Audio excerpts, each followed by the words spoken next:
नया chief justice of Pakistan, हुकूमत की पहली पसंद कौन? कितने जजेस इमरान को दोबारा इख्तिदार में लाना चाहते थे? अंसार अब्बासी की तहलका खेज रिपोर्ट।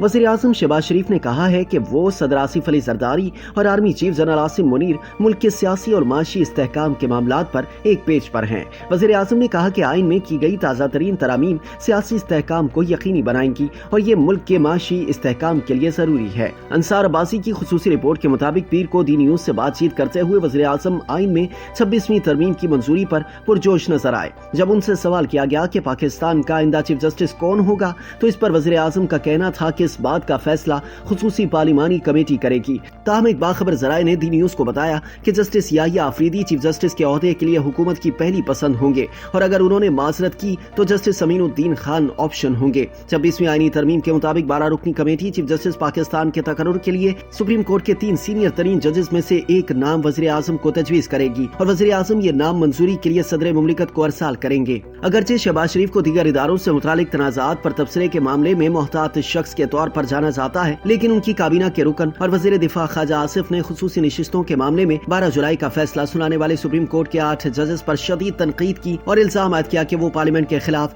गैंग अप हुए थे और एक शख्स यानी इमरान खान को दोबारा इख्तिदार में लाने के ख्वाह थे। कौमी असम्बली से खिताब में ख्वाजा आसिफ ने कहा कि ये 8 आदमी यानी जजेस जो हैं, उन्होंने गुज़िश्ता 6 से 8 महीने जो गुजारे हैं, जिस तरह उन्होंने 24 करोड़ आवाम की ख्वाहिशों का मजहर ऐवान के खिलाफ गैंग अप हुए, क्या आइन या मीसाके जमहूरियत हमें ये सबक देता है या इनकी अगर कोई जमहूरी रिवायात हैं तो क्या वो ये सबक देती हैं? क्या 8 आदमी वहाँ पर बैठकर सारा जमहूरी सिस्टम यरगमाल बना ले और हम ताबे हो जाएं एक शख्स की ख्वाहिशात के कि उसने चीफ जस्टिस बनना है और इसने सिस्टम को मलिया मेट कर देना है? क्या इलेक्शन कमीशन इदारा नहीं? क्या पार्लियामेंट इदारा नहीं? क्या यही एक इदारा रह गया है जिसमें 17-18 आदमी बैठे हुए हैं? इदारों की इज्जत उनमें बैठे हुए अशखास से बनती है। अगर आज अदलिया को धोया जा रहा है, इसे ड्राई क्लीन किया जा रहा है, तो इसकी वजह है। अपनी इंट्रोस्पेक्शन करें। डैम बनाना क्या काम था भाई उसका? अरबों रुपया इकट्ठा कर रहे हैं और ये फैसला सुनाते हैं और अजीजों रिश्तेदार कहते हैं अक्टूबर में साडा लीडर आया है। ये हाल है फैसलों का। वो जो 5-8 का फैसला आया था उसके बाद की बात कर रहा हूँ